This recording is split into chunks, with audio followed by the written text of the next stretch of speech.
Well, good morning, everybody.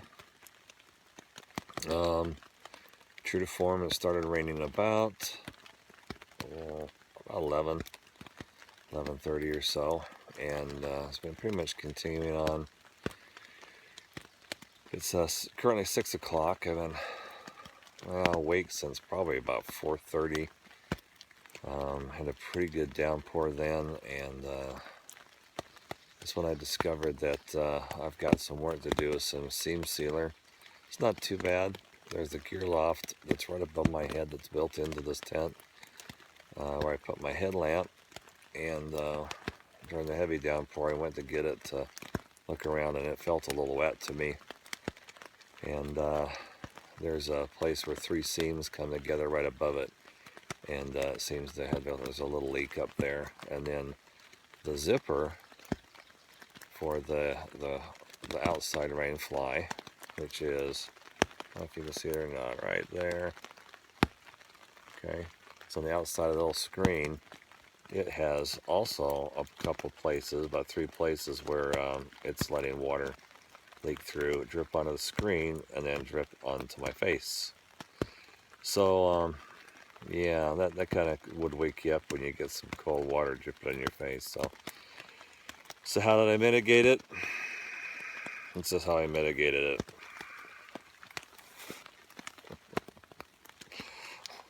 it. Just put the smart wool over my eyes and go back to sleep. What else do you do?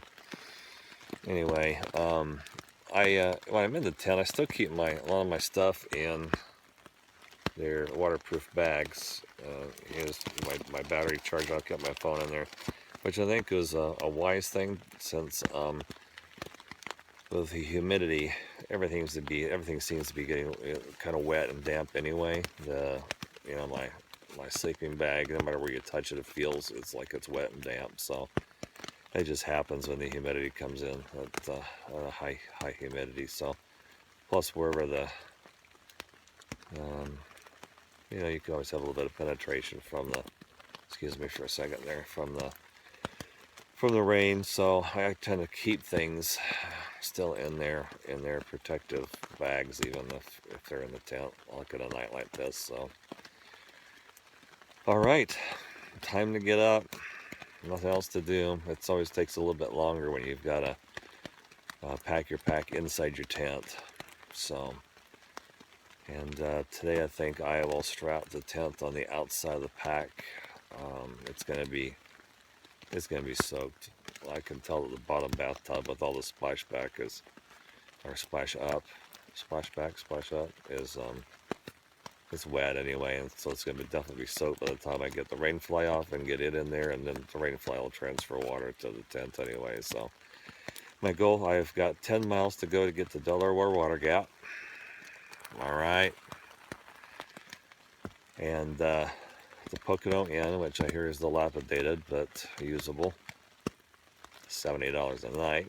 It's not for something like the Doyle, I think. That's the rumor that I'm hearing. So, but they do have laundry, so hopefully I'll be able to get things dried out. So 10 miles of walking on slippery rocks in the rain is going to be an all-day challenge. So it's time to go and get to it. I don't know how much filming I'm going to get done today, for obvious reasons.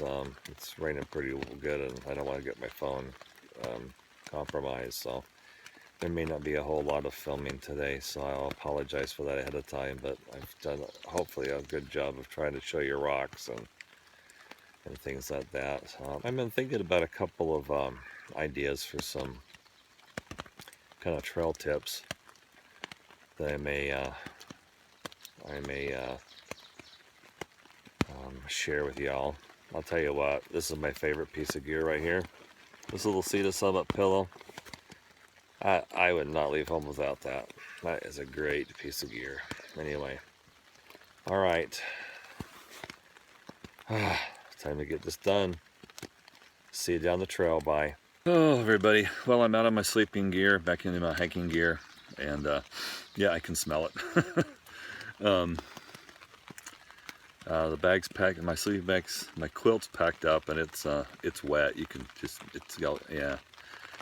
Especially down with the foot box. That's one thing about this Big Agnes fly creek. It doesn't have a really good overhang on the fly at the bottom, so it's really easy to get splashed back up into the tent. I tried last night to stake it separately, but it just so happened where I put the tent, there was some rocks and there was no way to stake it. So it's staked on the tent stakes, which allows it to splash back up a little bit, and it's a little wet. So it'll get to dry tonight.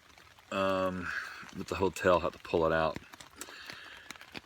I had enough of an internet signal that I could pull up the radar, because I was going to see if there was maybe some bands that were present, so I could kind of time when to get out and put the tent up. But it's just all solid green across the whole state of Pennsylvania, New Jersey, New York. There's no bands. It's just a huge area of rain. So, but the temperature down in, the signal's coming out of Bangor, Pennsylvania. I'm not quite sure where that's at, but it said it was 47 degrees there. I'm up at 1,600 feet. Standard lapse rate, it's probably under 40 or close to 40 degrees at least here. So it's cold. We're worried about hypothermia a little bit. So ordinarily I'd probably start off with my 3 layers, the 2 layers I've got on, my Patagonia, my smart wool, and then my rain jacket. I'm thinking I'm going to have to suck it up and just start off with my smart wool on my rain jacket, and save the Patagonia in the pack in case I need it to stay dry.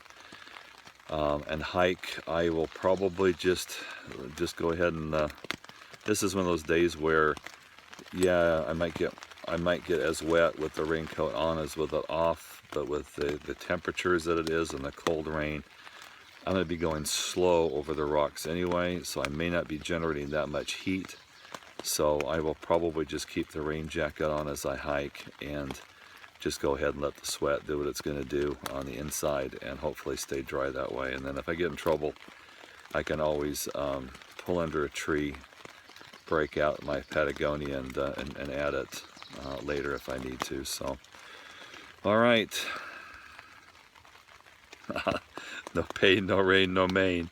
My feet hurt. I don't know if I can get up and stand on them, but I definitely have the rain, so let's go get Maine. This is why I carry an extra set of shoelaces in my kit. A little critter came in and chewed on these last night in the rain. This one's gone. This one's compromised. This one I could use for a little bit longer. Oh man. Hey everybody, just taking a break on one of these Forest Service kiosks, trying to stay a little dry. I'm near Pennsylvania 191. I think the shelter is on the other side of the road. Gonna go over there and take advantage of the privy. It's not fun pooping in the woods in the rain. It's just not fun. There's just nothing redeeming or special about it. One of the reasons I like to stop at these, you learn some things. For example, the spring is wet, but I already know that because I went there to get some water. It's almost like a canal coming out of the ground. So there's plenty of water there with this rain. But the other thing is, there's a new hostel, and I took a picture of it. It doesn't open until 1 June, and that's 49 miles. I will be by there before then, but things like this disappear. Bridge runners take them down, competition takes them down, mean people take them down. So what I'll do is there's a Novo, or there's a flip-flopper Facebook page that I'm on. I'll post it on there, and most of the surge from Harper's Ferry will be by before that it gets open, but you never know, it might help people out. I don't mind doing things like that.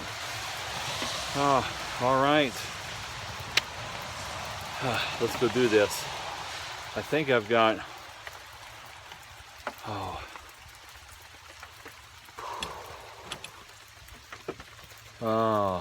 maybe 7 miles to Delaware Water Gap. So Pennsylvania's given me a good ripe send-off here. So, today is day 43. It's the 13th of May. That'll help me when I get ready to post these videos. And sorry they're not coming very fast. The cell service has not been great, and the wireless has not been great where I've been staying. So they're a little slow in coming, but I'm trying to get there. All right, everybody, New Jersey, here we come, but Delaware Water Gap for tonight. Hey, everybody. Well, it's the end of the day. Sorry I didn't get much video on the trail, but it rained really hard the whole day. I think the last time that I shot some video was underneath that Forest Service billboard, and then it really started raining hard after that, and it just came down all the rest of the day.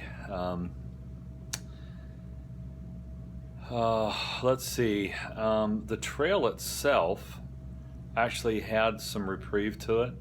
There was about 1.5 miles of Forest Service road that was pretty easy going, although it was raining pretty hard, and a lot of pools of deep water that I had to kind of get around. But for the most part, when I got down here into town, I was soaked from head to foot, to the point where, for most of the day the rain kind of shed off my pants, but then eventually it just overcame it, and then the socks then started wicking the moisture into the boots. And it was I was glad I had my Gore-Tex boots for probably 7 or 8 of the 10 miles.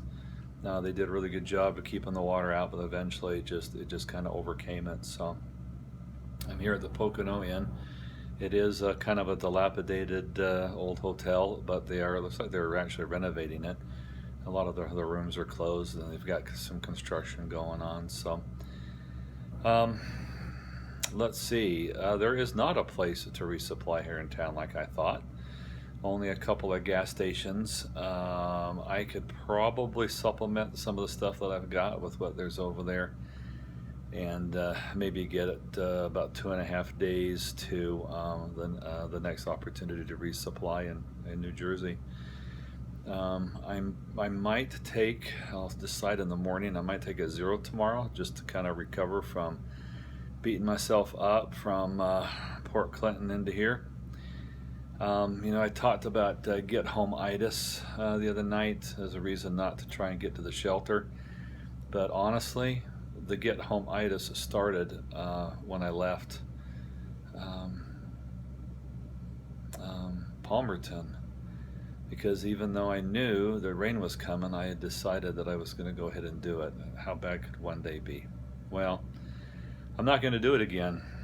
I don't mind hiking with when the forecast is, that tenth of an inch accumulation, because then it's just a light drizzle, and I don't even need to wear a raincoat. Usually I just go in my shirt and keep warm by hiking, and that's always kind of worked. And but man, the tent was so wet when I took it out. I mean, it's still, you can see it kind of, I got pieces and parts hung up over there trying to dry, and I turned the heat on up to 80, and once it gets up to 80, I turn the cool back on to 70, just to give an opportunity to kind of dry a little bit.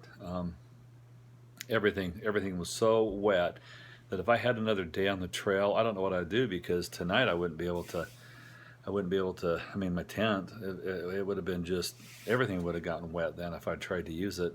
So, and then you're talking about, trying to go forced into a shelter. Now it was wise last night that I gave up on the shelter idea, because once I got to the shelter this morning, come to find out, it was packed because I had lost total situational awareness. It was a Friday. The shelter was 0.6 from the parking lot, which means it was just packed with locals out, for the weekend, and so there wasn't any shelter space. Had I gone to all that effort and then hiked in the dark, I would have been disappointed and probably trying to find the tent spot anyway. So I totally lost total situational awareness. So that's one of my hiker tips. Pay attention to what day of the week it is, and if it's a weekend, you're going to have competition. It might be Boy Scouts, but you're going to have competition for the shelter. So anyway, I would seriously doubt that we had 1 to 2 inches today. I bet it was more like 3 or 4. The final descent coming down here into Delaware Water Gap, I was basically hiking down a waterfall. The water was cascading down the trail with me, making it very slippery and very dangerous. I had to go very, very slow. I had slipped 3 or 4 times today. Only actually fell once, which was a fortunate fall for me. So didn't get hurt with that. But a lot of times, every time you slip like that, though, every muscle in your body, tries to react to it, and it just pulls and hurts and jars. So anyway, I probably will try and avoid, if I can plan for it, not hiking in deluges anymore on purpose. I mean, they got into some in the Shenandoahs, but those are like passing thunderstorms. This is a 24-hour deluge of water, and it was quite miserable. So I managed to get laundry done, to include a batch of laundry that I normally don't get to do, which is my town clothes, because I pretty much had to wait for my boots to dry out anyway to be able to even go out. When I went out, I walked down the road here to the Pie Cafe, and we were supposed to be able to get some apple pie. Had a really nice dinner of pulled pork and macaroni and cheese and cucumber salad. It was raining hiking down, and it was raining coming back. So this has been going now for 18 hours without any reprieve. So yeah, it's going to be more than 2 inches of rain by the time we get done with this. So, and I'll make a call in the morning to see what I'll do. $65 to stay here. No breakfast, so that adds a little bit to the expense. All right, I'm tired. It's hiker midnight. It's dark outside, and I'm going to bed. So we'll talk to you tomorrow, everybody. Bye.